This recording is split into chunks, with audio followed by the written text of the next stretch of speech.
Beyond the Scene, karya Kwok Men-ki adalah film yang tenggelam dalam ambisinya sendiri. Genangan klise yang basah kuyup oleh hujan dan kesalahan narasi. Film ini sangat ingin menjadi film thriller yang suram dan berliku-liku. Tetapi malah terasa seperti teka-teki jigsaw puzzle yang kehilangan separuh bagiannya. Semua bahannya ada di sana. Seorang ayah yang berduka, seorang pembunuh berantai yang misterius, lorong-lorong yang diterangi lampu neon, dan pemeran kelas berat Hong Kong. Namun hasilnya bukan pesta melainkan kotak makanan siap saji yang setengah matang, berminyak dengan potensi yang belum terrealisasi. Louis Ko berperan sebagai Yit Lok, mantan inspektur polisi yang menjadi kepala keamanan.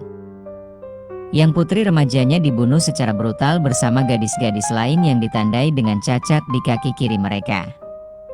Polisi menyalahkan kejahatan itu pada seorang remaja yang bermasalah, tetapi Ko yang diliputi kesedihan, memulai penyelidikan diam-diam, menemukan seorang gadis jalanan terbelakang, diperankan Ren Chie-ung, memegang perhiasan yang diikatkan pada putrinya.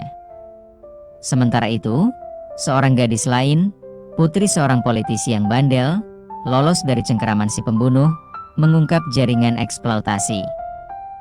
Jejak itu membawa Lo kepada seorang pengemudi van yang lusuh, yang diperankan Gordon Lam, dan sebuah keluarga yang retak, yang menyembunyikan rahasia yang tak terungkapkan.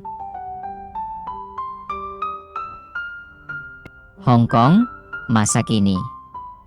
Mayat seorang gadis berusia 17 tahun yang hilang, Lan Cheung, diperankan Larine Tang, putri seorang pemilik restoran kecil, ditemukan dicekik di tepi laut di Chizu, Pulau Hong Kong. Kasus ini memiliki kemiripan dengan pembunuhan Katie Lok, diperankan Chin Ting Lam. Minggu sebelumnya, putri remaja Yit Lok, seorang mantan inspektur di Satuan Tugas Kejahatan Berat Kowon Barat. Kedua gadis itu juga mengalami cacat pada kaki kiri. Polisi menangkap Mani, 19 tahun, atas pembunuhan Lan Cheung, meskipun buktinya tidak meyakinkan. Ketika In Lok mencoba membuatnya mengaku atas pembunuhan Katie Lok, Mani menyangkalnya, dan Yit Lok diusir dari markas polisi oleh bos baru Satuan Tugas Kejahatan, Tat, diperankan Louis Cheung. Yit Lok sekarang menjadi kepala keamanan di Einwick Technology Engineering tetapi masih terobsesi untuk menemukan pembunuh putrinya, yang masih diyakininya sebagai Jun Wen.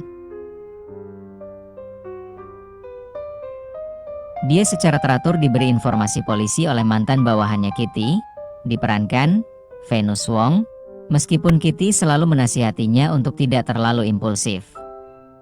Di jalan suatu hari dia melihat seorang gadis terbelakang, Ding Dang, diperankan Ren Chie-ung, mengenakan perhiasan yang dulu dimiliki putrinya. Dia perlahan-lahan memenangkan kepercayaan gadis itu tetapi dia masih tidak bisa menjawab pertanyaannya. Kemudian gadis remaja lainnya, Hailey yang pemberontak, diperankan Summer Chen, hampir terbunuh dengan cara yang sama. Ayahnya Yale, diperankan Timothy Cheng, seorang anggota Leko, mencoba untuk menutupi kasus tersebut ketika dia mengetahui Hailey diam-diam bekerja sebagai pendamping bayaran. Namun, Yit Lok berhasil berbicara dengannya dan mengetahui bahwa dia pernah memiliki kaki kiri yang bermasalah.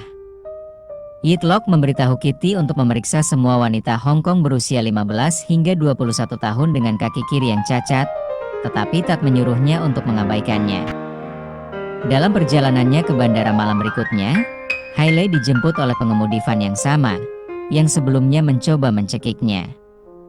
Karena kurangnya bukti yang meyakinkan, polisi melepaskan Mani, yang ditemui oleh ibunya Sonia Yao, diperankan Stephanie Che. Keduanya kemudian bergabung dengan pengemudi mobil van, yang bernama Sung Ching Nam, diperankan Gordon Lam, dan dikenal oleh mereka berdua. Ia kemudian pergi ke rumah Ding Dang, yang tinggal bersama ibunya yang gila dan kasar, Sally, diperankan Pauline San.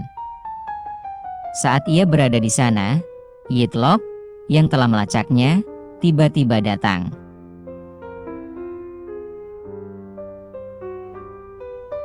Jika ini terdengar berbelit-belit, memang begitu. Naskahnya terhuyung-huyung di antara alur waktu dan alur cerita sampingan, seperti seorang pemabuk yang menavigasi Lan Kwai Fong. Tokoh-tokoh diperkenalkan dengan gembar-gembor, hanya untuk menghilang ke dalam kabut narasi. Carina Lam, sebagai istri Louisko yang hancur, muncul hanya untuk kenyamanan. Traumanya direduksi menjadi sekadar catatan kaki. Gordon Lam, seorang aktor yang mampu menunjukkan intensitas yang dahsyat, terdampar sebagai Sandy, seorang aneh berambut berminyak yang mengintai di sudut-sudut. Motifnya sama buramnya dengan penyuntingan film. Secara visual, Beyond the Scene adalah identitas Hong Kong murni. Sinematografer Jason Kwan membanjiri layar dengan bayangan kelam dan lampu jalan yang berwarna belerang. Sementara hujan turun deras seperti air mata dari langit yang penuh dendam. Elemen-elemen ini seharusnya menyatu menjadi sesuatu yang menghantui, tetapi arahan Men kurang disiplin untuk memanfaatkannya.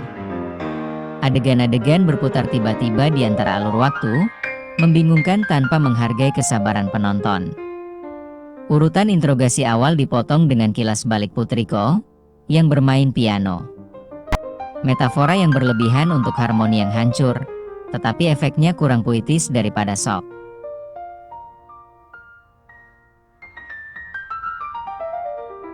Beyond the Scene dipotong-potong dalam pasca produksi untuk menenangkan sensor, dan buktinya ada di layar. Adegan berakhir di tengah-tengah, alur cerita menggantung seperti kabel yang longgar.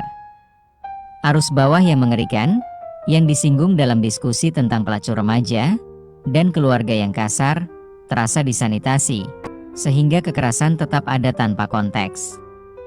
Kronologi editor yang terputus-putus menunjukkan, seorang pembuat film yang berselisih dengan materinya sendiri, tidak yakin apakah akan memprioritaskan suasana hati atau koherensi.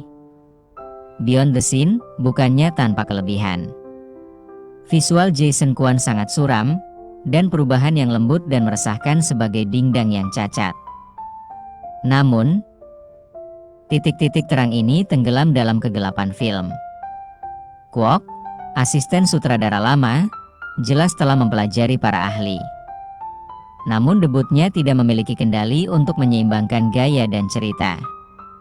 Yang tersisa adalah keingintahuan, sebuah film yang salah mengira hujan sebagai kedalaman, kebisingan sebagai nuansa.